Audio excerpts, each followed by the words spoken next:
Morris ई गुडमन बताते हैं कि 10 मार्च 1981 का दिन मैं कभी नहीं भूल सकता।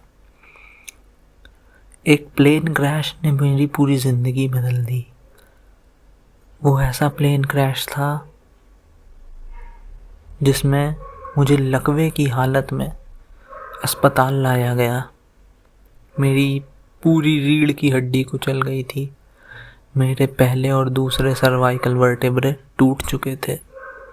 मैं न खा सकता था न पी सकता था।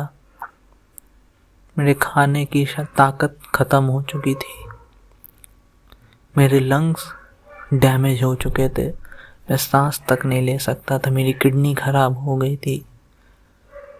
मैं बस पलकें झपका सकता था, सिर्फ और सिर्फ पलकें। यहाँ तक कि डॉक्टरों ने भी ये बोला कि मैं पूरी ज़िंदगी बस एक ज़िंदा लाश की तरह एक बिस्तर पर पड़ा रहूँगा जो कि सिर्फ अपनी पलकें झपका सकती है। लाश पलकें झपकाने वाली।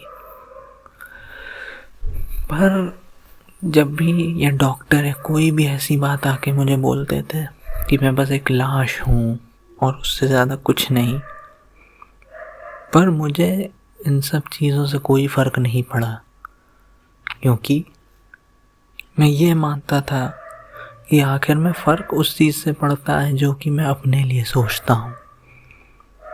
और मैंने एक निर्णय लिया कि मैं 25 दिसंबर 1981 को इस अस्पताल से चलकर निकलूँगा। मैंने खुद से एक दृढ़ संकल्प लिया कि मैं चल के निकलूँगा और जो भी कोई भी कुछ भी कहता मैं उसको नहीं सुनता। मैंने खुद को बहरा मान लिया।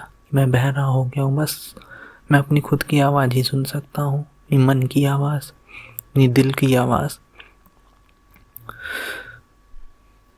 मैं सिर्फ पलकें झपका सकता था और दूसरा काम मैं ये जानता था कि मैं खुद को सोच सकता था। मेरा दिमाग सोच सकता था। ये बहुत बड़ी ताकत थी मेरी। जब मैं ऐसी हालत में था तो मैं खुद को बस सोचता था, देखता था कि मैं क्रिसमस की शाम को उस अस्पताल से अपने दोनों पैरों पे चल के निकल रहा हूँ। अपने पैरों से मैंने निश्चय लिया कि मैं क्रिसमस में चलूँगा और मैं इसी चीज़ को रोज़ दोहराता था कि मैं रोज़ चल रहा हूँ, चल रहा हूँ, चल रहा हूँ। मैं बस दिमाग से ही काम कर रहा था। बस देखता था मैं चल रहा हूँ, चल रहा हूँ, चल रहा हूँ।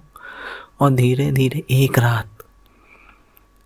रात को एकदम अंदर से आवाज़ आने लगी, गहरी सांस लो, गहरी सांस लो, गहरी सांस लो। और मैं सांस लेने लगा। यह देखकर सभी डॉक्टर बड़े हैरान रह गए। ये कैसे क्या? और मैंने किसी भी चीज़ को, खुद को और अपने लक्ष्य से अलग नहीं होने दिया। धीरे धीरे दिन बीतते गए। मैं अपने दिमाग से काम कर रहा था। मैं सांस लेने लायक हुआ, फिर मैं बोलने की हालत में आ गया।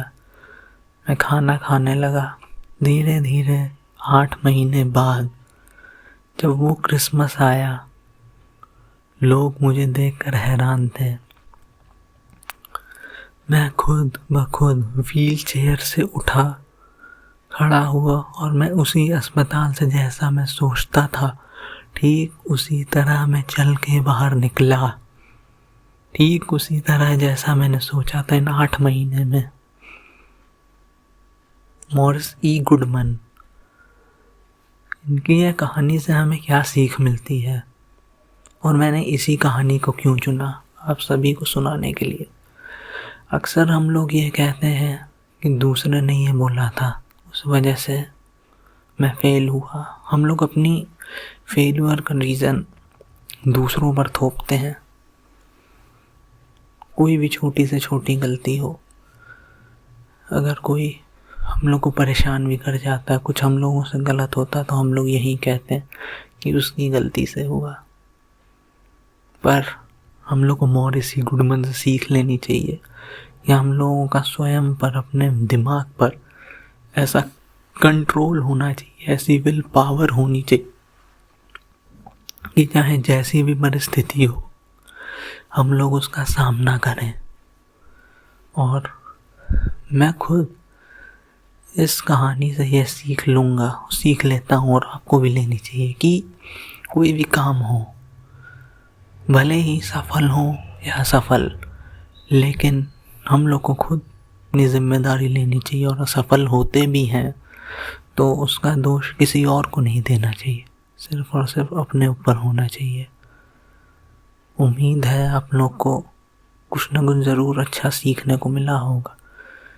और अगर आपको यह सत्य घटना अच्छी लगे और आगे भी आप ऐसी कहानियाँ जो वाकई सत्य हैं को सुनना चाहते हैं, सच्चाई है और सीख के साथ भरी हैं, तो प्लीज़ कमेंट, लाइक ज़रूर कीजिएगा और सब्सक्राइब ज़रूर कीजिएगा मेरे चैनल को। धन्यवाद, नमस्कार।